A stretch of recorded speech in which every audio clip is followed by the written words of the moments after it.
We live and we recording. Wow, let's go! No, my leg's not touching you. Introduce myself, Matthew Penn, Katie, Kevin Durantula, anyone you call me. Yeah. Alright, ready? Yeah. Alright, so yes. Alright. So Let's go. this is my nephew. So I watched him grow since he was a baby. Yep. So it's pretty wild. We go way back. Way back since I was a kid. We've lived with each other before. Yeah? Yeah. Oh, yeah. Yeah. I think we were like super small. I was super small. Yeah, I was remember. young. Alright. So I'm gonna share it. I have to share it on Facebook. So what's good? You came here. You're on a mission, man. Yeah, so I came here to talk about what I went through. Pretty much, I think my discussion here is topics to cover depression. Okay. I think that's just what I went through, and I'm pretty sure everybody else here. I'm relate interested through. to hear. Okay. So depression. So, for me, depression started when I was in freshman in high school. I went to went to Low High. Mm-hmm. Anybody else? Low High out there.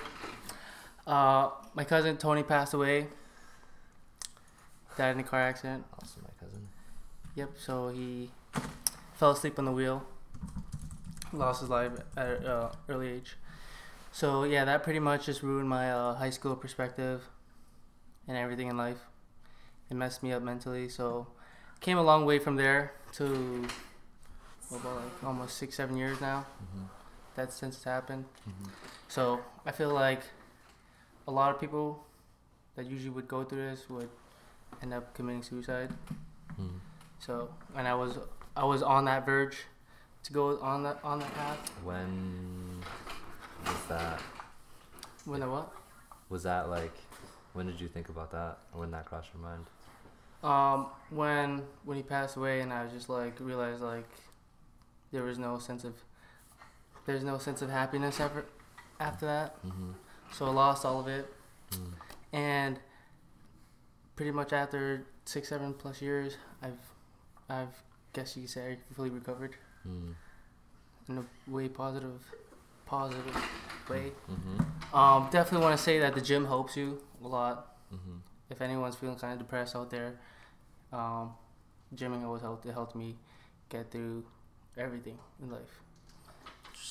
That's just what helps me. Okay. I also have a passion for basketball. Mm-hmm. Didn't really play for like schools or anything like that. I just played like in the leagues or, pickups, playing for money. Mm-hmm. Either or there. You can play. You can catch me in the courts Mm-hmm. or at the gym. Mm-hmm. So pretty much in high school, my whole life was just like numb after I lost my cousin. I lost my sight of school, my path on like taking the educational route, like Mhm. going to college and all that stuff. I lost that sense. Mm-hmm.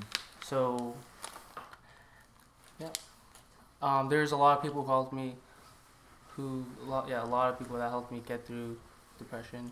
Mm-hmm. I'm just gonna give a quick shout out to some of them. Mm-hmm. I want to say Kelly Lou, Mm-hmm. Jason, Justin Ford, Rachana Sam, she definitely helped me. Mm-hmm. She definitely helped me. I want to say that's about it. Yeah. But yeah, so now of 7+ years after all that happened, I feel way better. Mm-hmm. I'm a definite. Pretty much got myself back up to where I need to be Mm-hmm. compared to the stingers that everybody has these days. Mm-hmm. I think that life has really thrown me into a blender, spit me out. I definitely have recovered though, Mm-hmm. so I feel way better. Okay. But I've just been keeping myself busy Mm-hmm. with work and all that stuff. I work full time. Mm-hmm. I don't do school. School is not the way for me. Mm-hmm. Not a lot of people don't want to hear that. Mm-hmm. But school is not the way. There's other ways, guys. There's other ways. We could do it other ways. Mm-hmm. But yeah, how have you been, man? How have you been? I'm really good. Now you're streaming. You're doing all these big things, bro. All these big things. I'm just doing this stuff because I do it because it makes me happy, and then all the other stuff that comes with it. So I've always been in like, along with, I guess, having whatever perspective you have of me, I've always been driven by wanting to be as best as I can be, but in the most, like, when we think of being our best or being like the best or strong, we have a narrow focus, usually on like one thing or a few things. Yeah. But I knew early on that it doesn't work that way. Yeah. And I knew that because one of the biggest hints were money doesn't make you happy, and the richest people sometimes kill themselves. And then I learned about stress and seeing it at home and how it affects people. And I was like, see, like, we have a house, you have kids. There's nothing is way easier than being in Cambodia. And I don't want to be like you guys. I will say, I've said this before, I've never said it on the record, but I'm like, I don't necessarily want to be like that. I want to be like whoever I resonate with. And I resonate with people who, I guess, are open to growing and are authentic. And so at a young age, I realized that becoming your best version and being your best doesn't mean being the best at something. It just means knowing every piece of you. So I'm saying all this because from whatever you've seen and what your perspective was with me, behind that, the driving factor was working on every part of me that sucked. Yep. Because I don't want to have emotional traumas. I don't want to have mental breakdowns. I don't want to be affected by certain losses and stuff. So like, I've never said this on record either. So like, everyone has a different relationship with my stepdad. Yep. And I'm saying stepdad for the first time on the record as well. So. Rest in peace, Grandpa. Hmm? Rest in peace, Grandpa. And when I had accepted death for myself, and I mean that, like, not in the sense of, and see, this is like, you have your own relations, your own thought process, how you went through it. At a young age, when I finally learned, I was like, I don't want to live the way my parents are. I'm like, they live in fear. I'm like, how can you not accept death for what it is? I'm like, it's a real thing, and you deny it. And you think that keeping me under a rock is going to protect me. Nope. I don't believe in that. And I'm like, oh, this is what it feels like to live like how you want me to live. I'm like, I'd rather be on the other side knowing that I might die sooner. So that was my acceptance. And then doing dance and doing all those things, it is scary. Like, those environments, like being in front of people and being a leader and all that kind of stuff and having expectations, all that stuff is scary. I'm doing all these different things and doing weird stuff and being not cool because it's scary. I'm trying to overcome certain personal insecurities that I have. I'm like, oh, why is this gay? Like, oh, just because we're holding, like, I'm like, oh, I might feel, and I'm to this day, like, if I'm hanging out with the homies and like any of my guy friends, like, decide to just hold my hand, I'll never make the first move. But if someone it just happens, we're hanging out, my mind will start going like this because I'm thinking of being judged. I'm like, well, why? I'm like, I love the person. I know where I stand with this person, but why do I feel uncomfortable? I'm like, oh, because I fear people's judgment. I don't want people to think I'm gay. Yep. Like, well, so what if people think I'm gay? Like, I know what I am. That's all that should matter, right? Yep. But then I'm like, oh, no, that's a flaw. I have to work on that. So just things like that that I've always been working on. And I guess going back to the death thing and trying to essentially prepare myself for everything that's the worst. And I think when you truly, I say either you have a relationship with death or you talk with it, and it's not, I'm going to commit suicide. That's completely different. Mm-hmm. It's when you really can accept, like, oh, this is a truth. And so I would always say, like, oh, like, you never know I'm going to die, Mom. Or like, I need you guys, like, or when I started to become more mature and I was like, I really want you guys to take care of your health. I literally said this all the time. And I started learning. I was like, you guys should try and do this more. I'm like, I'm like, stop being concerned about me because you guys are stressing yourselves out. You're wearing your bodies down. I'm like, that's not healthy. I'm like, how are you supposed to be my parents for a long time when you can't even take care of yourselves, right? And so in practicing that every day, I felt like it better prepared me for the loss that I had to deal with than everyone else. And I'm like, and I'm the son. Yep.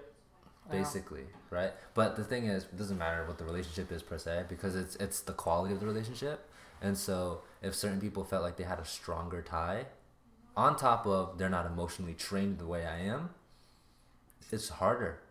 And so like I'm not gonna say I don't have emotions, 'cause I clearly do. Like the one of the moments that I actually always recall is being in the hospital on that day of like the monks and all that stuff, Yeah. and then you hugging us and fucking we just lost it. When I hugged you guys. Yeah, cause like I think before that time we didn't lose it. Yeah. Yeah. No. We haven't lost it, but that at that moment we lost it, cause you. But I'm like, but that it's not necessarily because of you. Yeah. It's you brought it out of us. Yeah. It was always there. You just, So that's for me. That's like, yes, I have emotions like everybody else. Yeah. It's just that I've put myself in a certain place that is more accepting. And so when everyone else was like, I don't know what the hell they're thinking. I know some people regret things. I'm like, I don't regret anything. I'm like, I try my best. And I'm like, oh, and then like I'm trying to listen to what the monks were saying. So it was like an education. I was like, oh, they're trying to tell us like, oh, if we want him to go in peace. I'm like, that's the stage we're at. And so my mind's already moving to like, I'm like, you know, like I hope. I'm like, if you don't want to stay here because it's too physically painful, like you can leave and it'll be totally okay, because I promise like we will be good, right? Because it's always the worry that he's always had, and I'm like, I don't want that to hinder him from where he's supposed to go next. So that's me accepting. But the other side will say, but if you have it in you and like you're down for this and you wanna stick it out, like we'll figure this shit out. So I would preach, I would pray both, because I'm like, it's what you want. It's not, don't feel like you need to stay here for us or keep suffering for us. So when I empathize, and when everyone's like, you know, fight, and I'm like, I understand that, but like, now can you imagine switching places and being him? I'm like, that, you can't even imagine the kind of pain you get on months. Yeah. So like, when I empathize with that pain, I was like, I'm not out here like losing my mind and like crying my balls out, but I'm empathizing and I'm trying to do everything that I could to, and I may not have been physically doing what I could, but it was my thoughts that I was passing over. And I'm just like, and then I would, you know, try and be strong for my mom and like that kind of stuff. And then like the family's being, all this stuff. And I don't like attention in general of any kind. And so when I started getting all that, it was really weird, especially, and my brother felt the same way. It's like, this is so like yes, it's like sad and all that stuff, but then there's all this like this kind of energy. It's just like you don't want it. They're looking at us like, and then when I'm like, I'm sorry, I'm sorry, I'm like, and that experience I learned that I'm like, you know what? When someone passes away, I'm not gonna walk up to them, or when someone that they love passes, I'm not gonna say I'm sorry for your loss. Yeah. That's all. That's like all the comments, all the text messages, all the messages, like everywhere was just stacked with I'm sorry for your loss. Yep. I'm like, it means nothing to me. You're just, it's a reminder of just, it's like saying happy birthday. Yep. It's like, that doesn't mean shit, you're just doing it because of notification. I'm like, either, if you are going to give me a happy birthday, I think it's cool because you made an effort, but like, it doesn't have much value. And so if you are going to say something to me, not as standard, I'm sorry for your loss.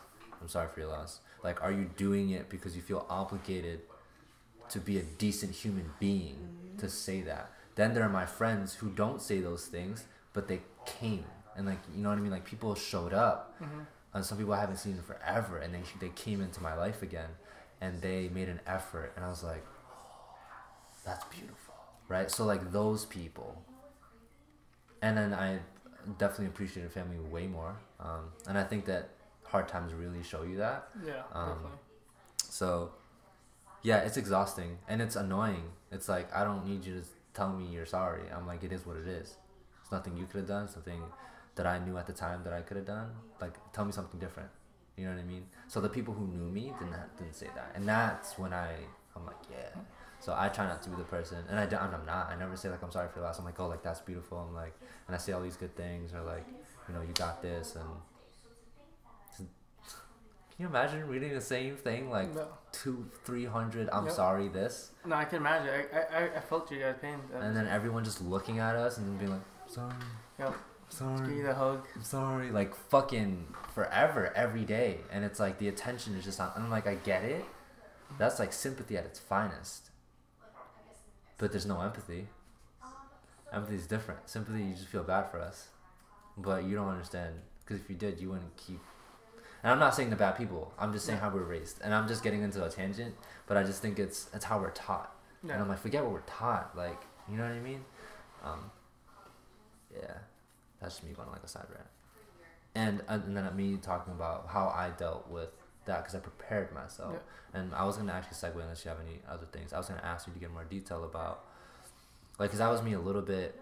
That was a nice chunk of like me dealing with that and how I was better prepared because I had accepted death a long time ago. Yeah. I'm more willing to die today more than anything. But how did you?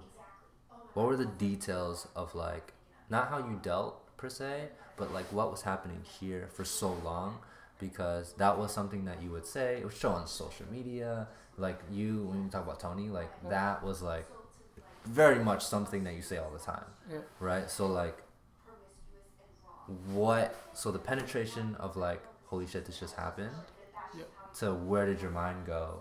I'm interested in that because we all lose people eventually. Yep. But the most I guess I always say this, the most insightful part of like living and stuff and the interesting parts of our lives, especially for me, is the process of sharing the what, not because like we're all gonna lose someone, we're all gonna get hurt, we're all gonna win, we're all gonna like that's basic, but like it's the little fine details that make it a true like, oh, that's your story. Yeah. So what did you go through up here, and then the miracle of like, okay, you took certain steps and it was like, holy shit, and then his mind started changing and then you started putting yourself out, or you tried this and you failed and you felt, but like that kind of stuff is interesting. Yep. So that's what I'm interested in. So obviously from the start, so yeah, you wanted to tell my story, right? Yeah, the process of like losing Yeah. to where your mind went, and then how your day-to-day thought process and how you navigated life up until you found this new place, which even I could clearly tell that it's more full. Yeah. For sure, and there's a level of direction and confidence. Yep. I could say.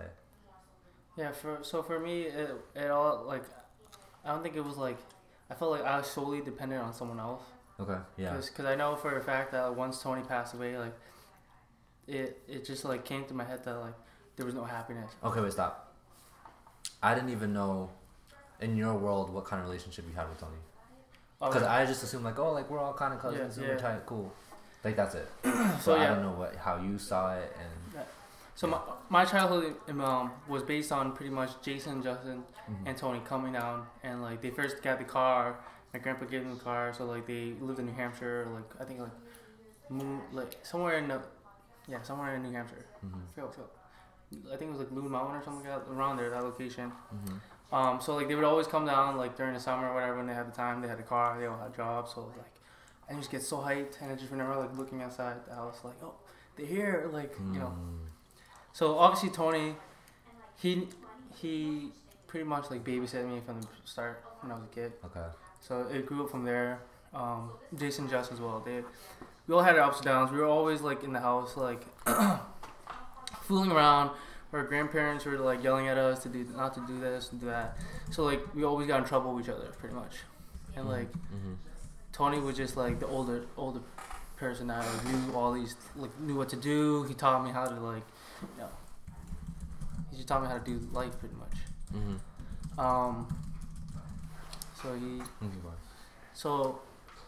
Me and Tony's relationship was very, very, very, very, very, very, very close. Like close, and act like best friend. So, like there would be times where like whenever he saw you, when him, Tony, Jason, Justin came out, it was always us four. And then like whenever we had family events, it was like Tony would only be talking to you. Yeah.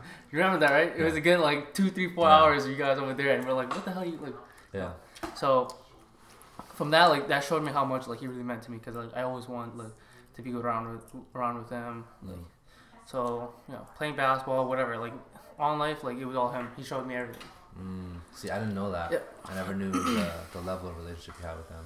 Yeah, it was like pretty up there, like really high. So, when obviously it was like me going to the summer going to high school, I was excited. You know, who wouldn't be excited? Freshman in high school. You know, a bunch of kids going to all in one school. So, I think it was like I believe a week or two after school started, and you know we just went camping with him.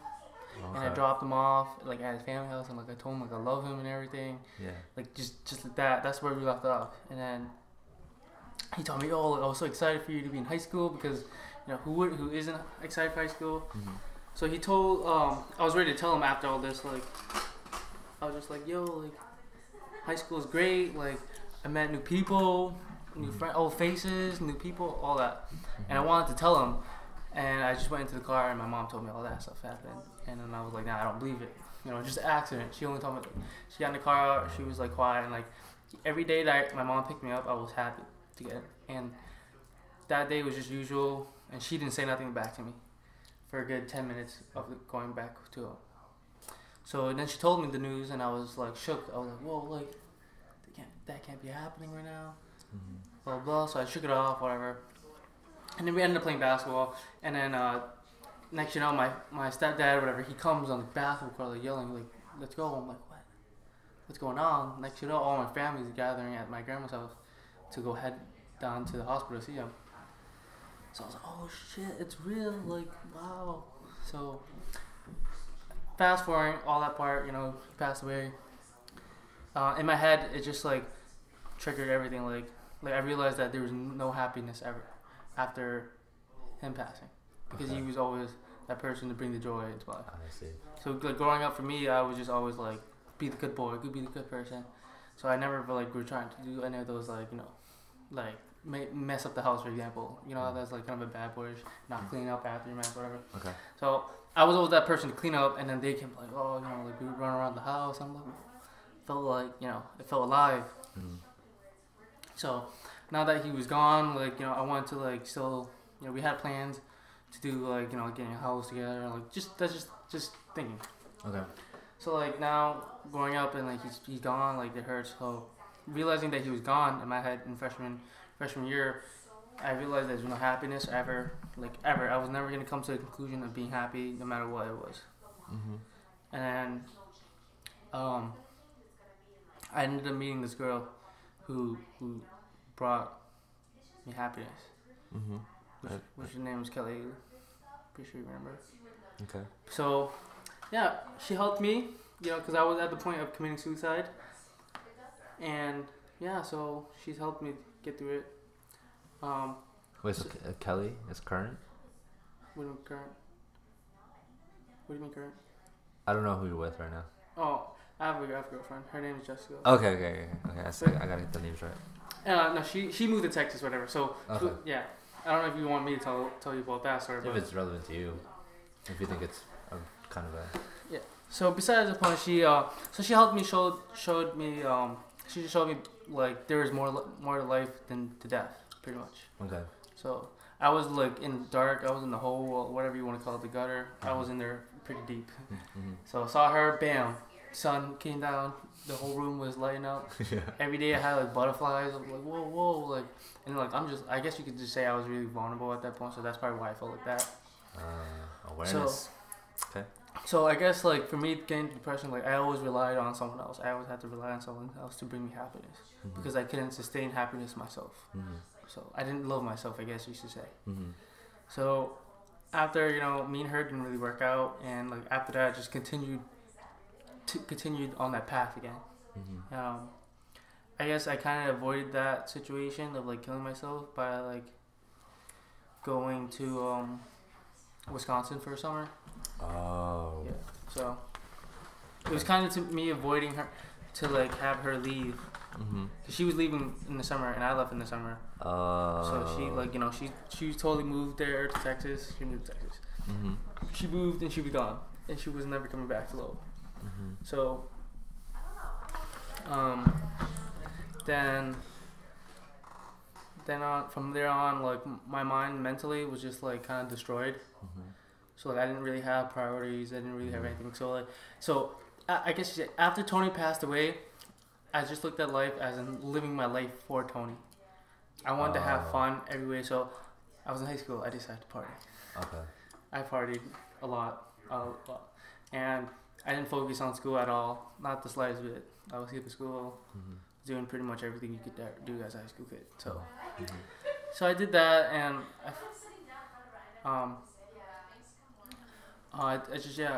that right there changed my perspective on life because I just wanted to just have fun no matter what day it was, and just solely just for him.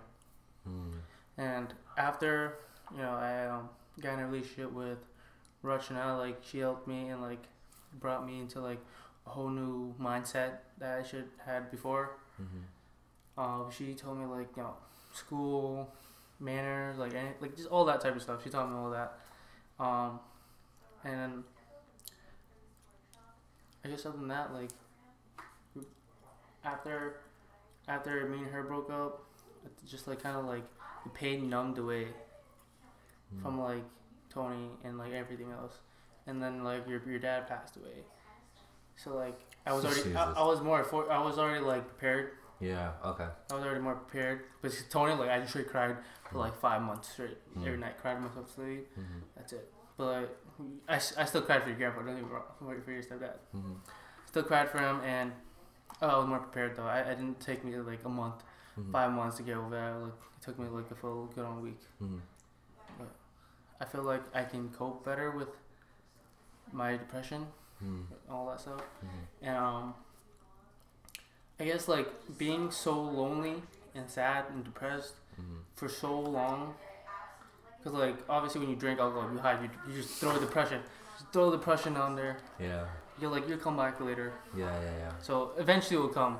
So it came, and I was like, yo, like, I'm sick and tired of it. This is like after like I got out of a relationship right now, and like I'm free. Like I'm just like, oh wow, like I don't even know what to do. I have so much time in my hands. Like I have time with my family. Like spending time with my family. Like that felt amazing. Spent time with Jason and Justin before they went to the army. They went to boot camp. Yeah. So like that was just like a fun summer. So pretty much it's just like after the depression came back, and I was like, yo, screw this. I'm not being sad no more. And then like I didn't finish high school in time with everybody else. So like there was that, and like I took in everybody's criticism about me, like every hate comment, like you didn't graduate high school, blah blah, like you're just a bum with no high school diploma. Yeah. I was like, listen, it doesn't defy high school diploma, doesn't defy you like or nothing. It doesn't tell you how much of a good person you are, and I wanted everybody to see that in the family. But obviously they weren't happy for the good first whole month. Like I felt sad too. Like everybody was like, oh, I'm graduating. Like all my cousins were like they're expecting me to graduate them, and I was like, I'm not. I remember that phase, and I was hearing about it and all this different stuff. So yeah, so that made me really, really pretty sad. But like, I want people to see the soul, not the what's there. Yeah. As in like, he has a diploma for him going. He got like straight A's for him going. Like he got a college ready for him. Like I didn't want anybody to see that. I want people to see that I'm just the positive soul that you could have in your life. If that makes sense. So that was my mission. So Tony's death taught me to spread happiness in this world. So like if you see like for example on the flyer that you put, what was your goal? That was pure I forgot what I said. Pure happiness. Maintaining pure happiness. Yeah. That's really all that matters. Like as long as I'm happy, like that's all that matters. I could be living in a poorhouse house, but I'll still be happy, and that's all that matters to me. So I think like everybody nowadays they all get depressed, but like their parents being like super strict on them, and like my parents were strict too. They just wanted the best for me, and once I like lowered their standards for me, it sounds pretty bad. I lowered their standards pretty bad. Yeah. Why not graduating? So like they had lower standards of me, but I mean I rose above it, and I came and I conquered it. That's pretty much what I get spread to everybody on here is that even though your parents may be rough on you and all that stuff, like at the end of the day, it's your happiness that you're putting on the line versus to your parents or anything like that. Like yes, you want to make your parents happy. Like people get in conflict like, oh, should I make my parents happy or should I be happy? No, parents, because they want you to do good at school. And like that's what a lot of people go through. High school kids go through, and like that's what comes to slitting the wrists and everything, and like that's not what a lot of parents know because they're just there telling them, forcing for them to learn, and the kid's just like I really don't want to do this. Like that's how I felt at one point, and at the end of the day, I rose above it and I graduated. I still got my diploma. Mm-hmm. So that was just for my peace of mind. Mm-hmm.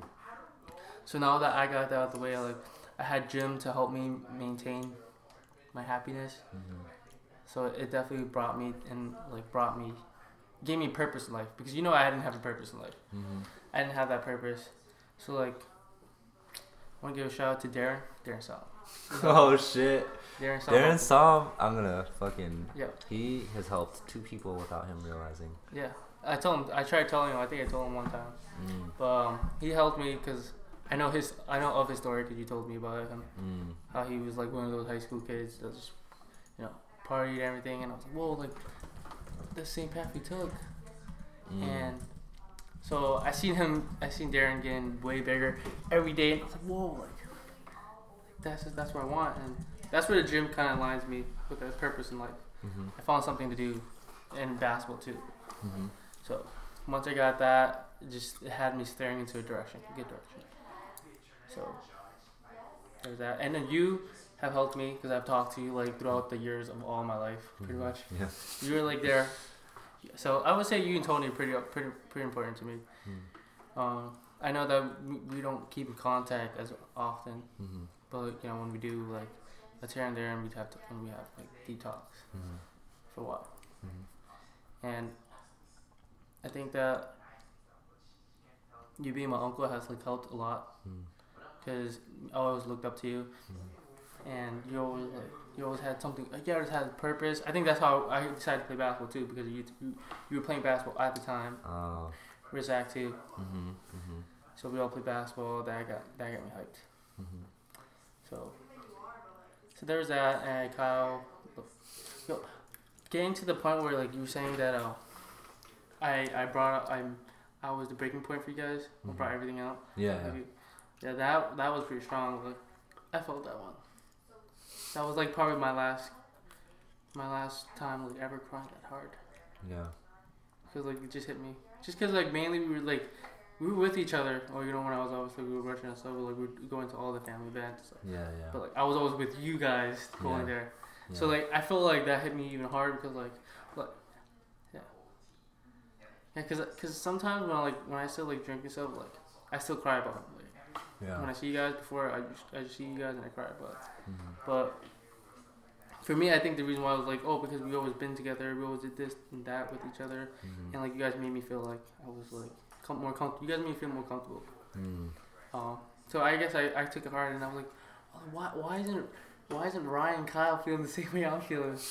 Yeah, I felt like a girl just like crying so much, and you guys were just like I didn't even know you guys were crying, or I don't know if you cried. We're just like, we're sad. Yeah, and I know we're like you trying to maintain composure and trying to Yeah. be positive and stuff. Yeah, I just remember like we all talked about like, how's Ryan and Kyle like so good, like they're so settled, like there's nothing like phasing you, like you just sitting there.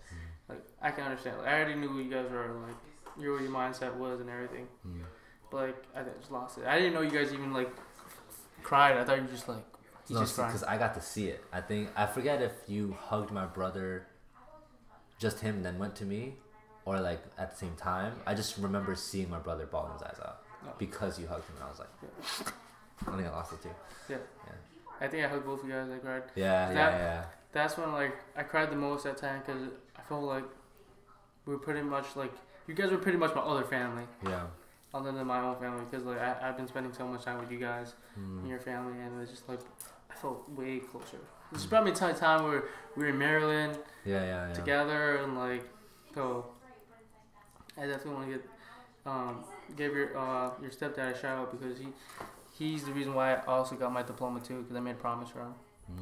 So yeah, he definitely helped me a lot. But other than that topic's over. Let's get talk about YouTubing. Let's go. Hold up. So we had people say stuff. Sweet. Alright. Over in Twitch. There's a lot. We just went on giant to go. None of that's relevant. So much passion and emotions got on here. I saw that. That was Richard Hang. Man, so much passion. And then He already knows. she had asked about how can you accept death. It's a mental thing. Like, it's accepting it is just like accepting it as a fact. You're like, oh, okay, like we're gonna die, and then you put yourself in the mindset of how I did it was like, I would rather, be myself and live happy, and knowing that what I'm doing, like, because for me, I was sheltered, and I was like, I don't want to live like that. I don't want to be scared. I don't want to be worried. I'm like, I'd rather take the risks that I'm taking, and it wasn't really anything crazy. I was just hanging out with friends and dancing. I was like, I'd rather do this, even if it means that I might accidentally die. And then realizing, like, what if I lost my mom? What if I lost my dad? I was like, what would happen to me? And I was like, am I just going to be a mess and failure and just be done? Like, that's it? If I lost my brother, like, if I lost anyone important to me, like, am I over? I was like, no, I can't be over. I don't want to be over. And so it's like, it's having those thoughts. And there's so many different ways to do it. Everyone does it a different way. But it's basically not to... The root of everything is to learn to not fear stuff, but the two keys are just like acceptance and then loving stuff. Truly, and like appreciation and everything. Like, we're not gonna live forever, so I'm really grateful to you and I love you, and like I'm gonna treat you as if like maybe this is our last interaction, or making sure that I'm not leaving things unsaid, or I'm not gonna leave this friendship or this family relationship where it's like we left on a bad note. Like, pretend like you get into an argument and you're pissed at someone for like a few days and then you find out they die. What's gonna happen is all of the emotions of you being angry, you start to realize that was temporary, that was stupid, and what I care more about is you existing in my life, and I just lost you, and now I kind of regret it because we didn't end on good terms. And so when I think about stuff like that, I'm like, I always try to give the most of who I am to the person, and really try to listen to them and make them feel good about what they're doing and help them get to a good place. Especially today, that's where I'm at. So it's a process. It's a lot of different things. But he did want to get into YouTube. We got about 9 minutes, depending on when my boss gets here. So, what's up? I thought she wasn't coming. No, she is. Joanne. 9 o'clock. I thought I forgot what your friend was. Someone I thought else. he said he was doing it. He was after me. After her. Oh, okay. But It's yeah. good. It's good, man. I know I planted those seeds. Yeah. So YouTubing, get into the car community and all that. Mm-hmm. Get into spread to all branches, gaming, everything like that. Mm-hmm. So, this will be another discussion because I think I want to discuss something else. I forgot what I was going to discuss. Oh, I want to how I would accept death. Oh. How I accept death because she asked you. Okay. So pretty much how I accept death is. I always go every time I like meet someone or anything like that. I always make sure like the vibe that they get from me is love, and I always said everybody love. So that if it was like the last time, I've or seen anything, that. Yeah. I've seen that change. I just want to say I haven't seen you lately, but now when you talk about it, I'm like, you're right. You're different. Yep. So like every time I see anybody else, I show them love and I tell them that I love them, regardless. Even if I just met you, I'll tell you I love you, just because you could die the next day and like at least I know that I told you I love you. Yeah. But say it. So. That's just how I go on. That's how I accept death because that just for me is easier. That was my main goal in my life is to spread love and happiness to anybody I met, no matter if it's my enemies or nothing. Never wish death upon my enemies. So I'm on positive vibes. That's so crazy. So, actually, I think the question I didn't ask was like, so that aspect of you, was that, so how I learn things is I surround myself with the things I want to be like. Yeah. And if I hear certain words, I take it in, and then I start becoming it. Yeah. So you talked about the gym. You had talked about I already forgot her name. I feel like it's Kim. I could be fucking Kelly. Yep. You said that she helped you kind of like see more things. Yep. You didn't really specify too much about Rachna, but you said she helped. I can only imagine like what aspects. But so like, what brought you to this? Like the love thing first, and like to everybody, because again, people have to go through certain things in order to reach that place. Because usually it's I'm out for myself and I'm trying to protect myself and like fuck people. You know what I mean? So to get to that place, like what did you do? Because that's impressive.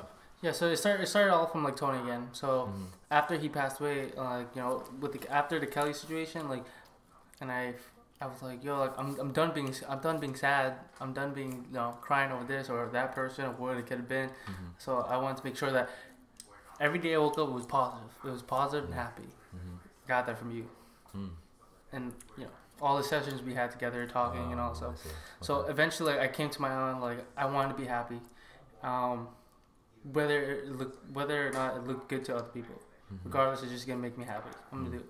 So I guess you could say like I'm selfish in a way because I care for myself. Yeah. Because before I would always put people's, I always put people's opinions in front of me more than like about me, like whether like if you hate me, whatever. Yeah. Love to you. That's all it's gonna be. Yeah. So that's just how I came to be after Tony passed away. And Kelly and then Rachana, like she helped me. Rachana, she pretty much helped me become like who I am today, pretty much. With like manners and all that stuff, like talking in general.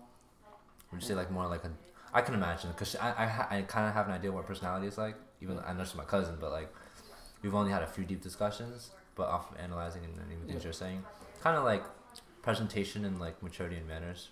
Yeah. Right. Like she matured me. She made me who I am today, man. She made me man. Okay. I gave it to you. You made it. Anyways, so yeah, I just want to be like, I want when people see who I am, I want them to be like, oh, he came with so much love and so much passion, like, so much love. You're like, I'm working on the passion part. Yeah, I'm working on the passion part. The passion part is coming. Yeah, it's coming. But yeah, just everybody I come to, I love you guys. All the family, I love you guys, regardless. Because I know it's always that little family drama shit or whatever that's like, oh, why we don't talk to them? Why we don't talk to them? Like, yo, screw that. Let's be grown ass adults, right? And be like, I love you, Because what? And then like the thing is like the sad part is like death brings people together. Like, why do we have to wait to death? Yeah. Why do we have to bring death? Like, wait to death to like actually to all come together and say that you love one another, and then next act faked. So, rest in peace to Mama Thao. Yep, she also opened my eyes. Like, she was my grandma, and she she meant a lot to me. She opened my eyes with all the people that like, certain people like you don't see them, but I never see them. Like, whoa, like why is it taking me now to see them? Yeah, like. And it's just like for me, like I went to see her the week before she passed away. So after that, like I was like wow, what limited amount of time we have with one another. Like why do everyone have to like hate each other? So like some people like and Lowell, like because I know Lowell is like so much gang affiliated. I'm like, yo, don't be a gangster. Like, oh yeah, don't go to this because he's a gangster. There's a gangster there. Like. I really despise gangsters. Like, wow, I feel like I'm supposed to be scared. Yeah. Like, wow, like, they're just negativity people, and like, I know there's probably people in here like who probably been in a gang, and they had their own reasons. Cause I thought about doing it too, but then I got steered away from my dad. Shout out to Pops. Yup. He helped me. For that, I just became an athlete just to avoid all that situation. There's just too much drama. There's way too much drama in life. Everybody here doesn't need drama in their life. Let's be realistic. You got work. Whoever works full time, you got school. Whoever goes to school full time, like yo, you ain't got time for that. You ain't got time for that. Yeah. So you just gotta move on and strive. That's just life. Because if Death has taught me one thing is just like. Just because one person passed away doesn't mean that time stopped. Like time will forever keep moving. Like I don't want them to look at me and like because like I've been stuck on the high school diploma thing where like people are like, oh, you're still this, you're still the same, you're still that. Like wow, really? Like and then like I don't want them to be like if they ever did come back, be like, well, you're still this as the last time I seen you. So like I wanted to be better. So there's that. Much love to everybody out here. When was Kelly? How much longer after Tony's passing? She was right after. Oh. Like right immediately after. Like that's why I said I was pretty vulnerable. Oh. But I don't know if that played a part. I don't know. I was just young, so. Yeah. I just know that whatever she like brought to my life, it just helped me push and push, like, because I was on the verge of just committing suicide at that point. I was just like, yo, fuck this. I want to be with my best friend that like best friend in my life. That's it. That was the only thing in my head. And then I was like walking out of school, saw her, and I was like smiled back, and I was like looked, and I was like, okay, there's something there. I was like, this girl actually looked at me. So that, I guess you could say, what she brought into my life was like enjoyment, because I that time I didn't even look at myself as like, I wasn't even trying to look at a girl or anything. We just happened to make eye contact, and I said, you, oh, I dropped the desk on her foot. That's why. I dropped the desk on her foot, so that's why she was just like, you. And I was like, you. And we walked away, and I was like, okay, that was cool. Yeah, so she was, I feel like, one of the first people to, like, actually reach out to me, not knowing what I had in my life. Yeah. Because, like, you know, she's a high school girl. She's just like, oh, yeah, you know, she sees someone, she tries talking, she, like, reached out to me, you know, and, I thought we were going to be together because, like, you know, the way we met, it was, like, kind of out of a movie. Yeah. And, I went to seminar, dropped the desk on her foot, like, sat on it, slipped, hit her foot, she was back there. So I got scared, and I was like, shit, like, I ran out the room, because she was, like, one of those popular girls, so, like, I was like, oh, shit, I dropped the desk on the popular girl, mom. And I was, like, one of those, like, losers, like, you know, I didn't look at myself as, like, I was up there or popular or anything like that. I was just, like, I do me, but I'm still a loser. So when I did that, I was like, yo, I just dropped the desk on a popular girl, I'm out. I ran right out the room, and not really realizing her best friend was in my class. She was waiting outside out the classroom, and I was like, oh shit, this bitch is gonna get me. She gonna get me. So yeah, she reached out to me on Facebook, and my number and her number at the time were like identical by like 2 digits off. So we were like, what the fuck? She's like, why'd you give me my number? I'm like, wait, I didn't give you my number. I was like, I didn't give you your number, I gave you my number. What the hell are you talking about? And like, that's funny. I think I still have the messages on Facebook or whatever, and like I always read them. It's like, it's always like something to like laugh about. Yeah. Yeah, she was just she just brought like the tension, and like she didn't know, like, you know how you just go in someone's life not knowing what they're going through right now. So like that's pretty much what she did to me, and she did it in like the most greatest way ever. Yeah, she's upset, right? Probably. Anyways, that's all, guys. Hello? Love, peace, hi, and hope. Okay. You out here? You can say your last words over there, man. Peace out. It's been live, guys. My advertisement. This is the best water.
Who's Ashley? Yeah, I had yours on. I was getting ready for a little bit. Oh, I love it. All right, here we go.